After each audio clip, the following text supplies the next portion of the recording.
मूर्खों का बहुमत। किसी जंगल में एक उल्लू रहता था।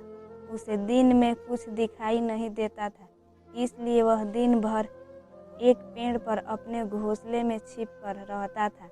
सिर्फ रात होने पर ही वह भोजन के लिए बाहर निकलता था। एक बार की बात कि गर्मियों का मौसम आया था। दोपहर का समय था और बहुत तेज धूप थी।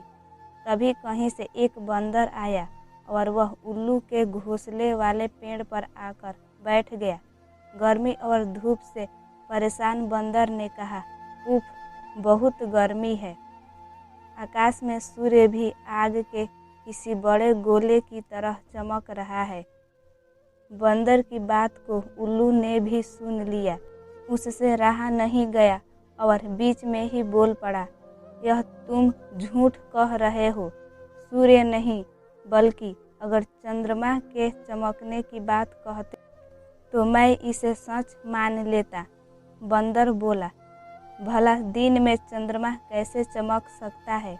वह तो रात में चमकता है और यह दिन का समय है, तो दिन में सूर्य ही चमकेगा। यही कारण है कि सूर्य की तेज रोशनी की वजह से बहुत ज़्यादा गर्मी हो रही है। उस बंदर ने उल्लू को अपनी बात समझाने का बहुत प्रयास किया कि दिन में सूरज ही चमकता है, चंद्रमा नहीं, लेकिन उल्लू भी अपनी ही जिद पर अड़ा था। इसके बाद उल्लू ने कहा, चलो हम दोनों मेरे एक मित्र के पास चलते हैं, वही इसका निर्णय करेगा। बंदर और उल्लू दोनों एक दूसरे पेड़ पर गए। उस दूसरे पेड़ पर उल्लुओं का एक बड़ा झुंड रहता था। उल्लू ने सभी को बुलाया और उनसे कहा कि दिन में आकाश में सूर्य चमक रहा है या नहीं, यह तुम सब मिलकर बताओ। उल्लू की बात सुनकर उल्लुओं का पूरा झुंड हंसने लगा। वह बंदर की बात का मजाक उड़ाने लगे। उन्होंने कहा, नहीं, तुम बेवकूफ़ों जैसे बात कर रहे हो।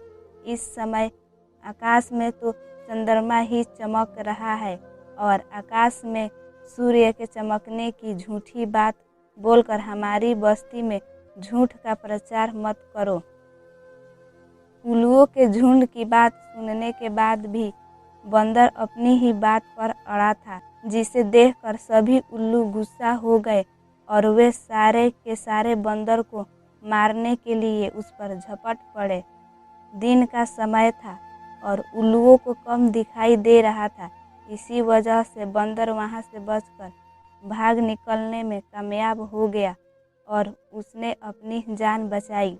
इस कहानी से हमें यह सीख मिलती है कि मूर्ख मनुष्य कभी भी विद्वानों की बात को सच नहीं मानता है। ऐसे मूर्ख लोग अपने बहुमत से सत्य को भी असत्य साबित कर सकते हैं।